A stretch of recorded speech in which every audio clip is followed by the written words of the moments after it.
சித்தரயுகம் சார்பில் நம்ம ஐயா ஒருத்தரை சந்திக்கிறோம். அவர் பேர் தான் சுப்பிரமணிய ஐயா. கோரக்கர் சித்தர் ஜீவசமாதியில் இருக்கக்கூடியவர். பல யோக பயிற்சிகள் நிறைய விஷயங்களை பண்ணிக்கிட்டு இருக்கிறாரு.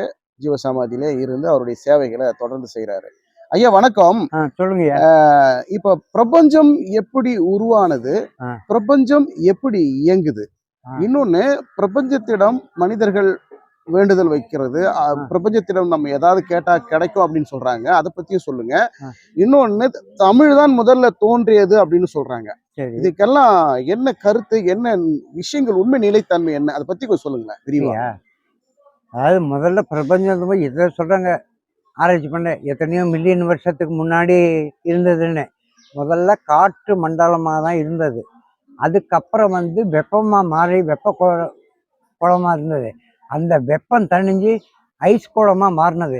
அந்த ஐஸ் கரைஞ்சி நீராக உருகி அதுக்கப்புறம் பாறைங்க தான் முதல்ல வந்தது.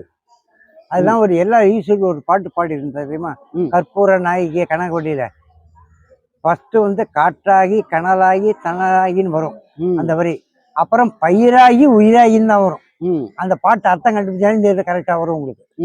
அதனால முதல்ல காற்று மண்டலம், வெப்ப மண்டலம், நெருப்பு மண்டலம், அப்புறம் பனிக்கோளம், அப்புறம் நீர்க்குளமா மாறி நீர் வட்ட தொடங்கி கல்பாறைகள் தோண்டின சமயம்தான் இந்த தமிழ் மொழி சவுண்டே வந்தது. அங்க என்ன மொழி சவுண்ட் வந்து, தமிழ் என்ன சவுண்ட் வந்தது?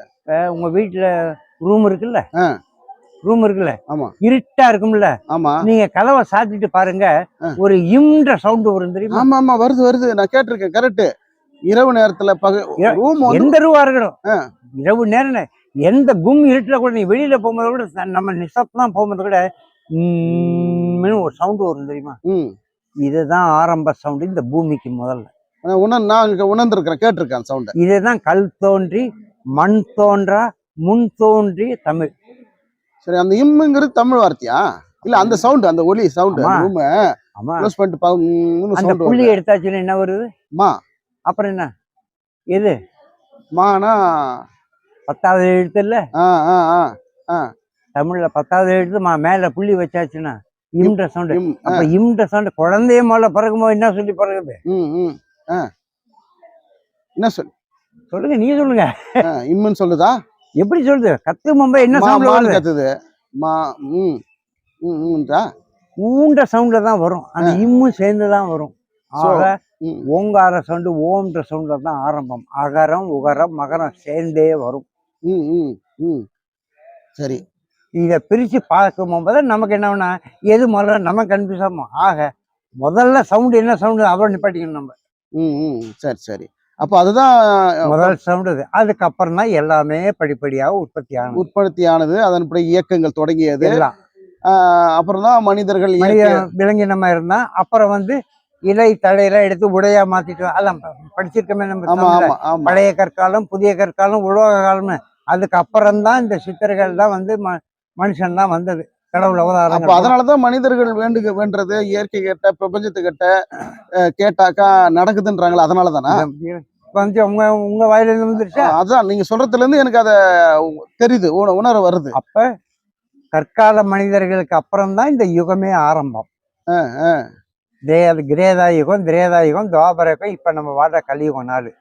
இது முடிஞ்சதுக்கு அப்புறம் திரும்பவும் தேதாயுகம் வரும். இப்ப இது என்ன யுகம்? இது கலியுகம். கலியுகத்துல என்ன நடக்கும்? கலியுகத்துல அது ஒவ்வொரு காலகட்டத்துக்கு தகுந்த மாதிரி நடக்கும். மொத்தம் 4,32,000 வருஷம் கொடுத்துருக்காங்க. 5,000 சிலதான சொல்றாங்க எல்லாரும். இன்னும் இருக்க இன்னும் இருக்கு ஆண்டுகள். எத்தனை லட்ச வருஷமா இருக்கு ஆண்டுகள் இருக்குது. அதுக்குள்ள நம்ம எப்படி இது பண்ண போறோம் அதை பார்ப்போங்க. அப்போ முதல் முறையாக உருவானதே இந்த பிரபஞ்சம் உருவானது நீங்க முதல்ல சொன்னீங்க. அது எப்படி இயங்குதுன்னு சொன்னீங்க. அந்த இடத்துல எப்படி அந்த சவுண்ட் வருது? அந்த சவுண்டு தான் தமிழ் மொழியின் எழுத்தினுடைய முதல் எழுத்து. அதே மாதிரிதான் இந்த பிரபஞ்சம் எப்படி பஞ்சபூதங்கள் உருவாச்சோ அதே மாதிரி நம்ம உடம்புலையும் பஞ்சபூதங்கள் இருக்கு. பஞ்சபூதங்கள் நீர், நிலம், நெருப்பு, காற்று, ஆகாயம். நிலத்தை எது சொல்லுவோம்? இந்த எலும்பு பகுதி பூரா தரை பகுதியா சொல்லுவான். ரத்த ஓட்டம், நிணநீர் ஓடுறது, சளி, இதெல்லாம் சொல்றது நீர் சம்பந்தப்பட்டது. கோபதாமம் இதெல்லாம் வர்றது கோபம், நெருப்பு. மூச்சு விடுறது காத்து. காற்று. அதுக்கப்புறம் தான் நம்ம உணர்வு பூர்வம் சில நம்மள அறியாம ஒரு ஆசையை தூண்டுதுன்னு ஆகாயத்துல போய் முடியும். அப்ப இது கூட பஞ்சபூதம் வருதா? நம்ம உடம்புலயே பஞ்சபூதங்கள் இயங்குது.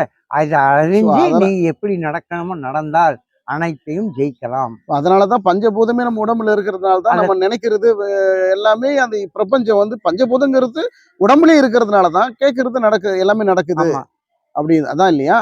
அதனாலதான் அண்டத்துல உள்ளது பிண்டத்துல இருக்குன்னு சொன்னாங்க. ஓ ஓ ஓ ஸோ அப்போ பிரபஞ்சம் இயங்குது, மனிதர்கள் அதோட சேர்ந்து இயங்குறான். ஆமா. அப்ப என்ன வேண்டுமோ அதை வந்து அவன் சரியா பயன்படுத்துறான்னா அந்த பிரபஞ்சம்ங்கிறது இவனுக்கு இல்லைன்னா கொடுக்கும். அது அவனுடைய பிராப்தம். அதை நம்ம ஒண்ணு கேட்க முடியாது.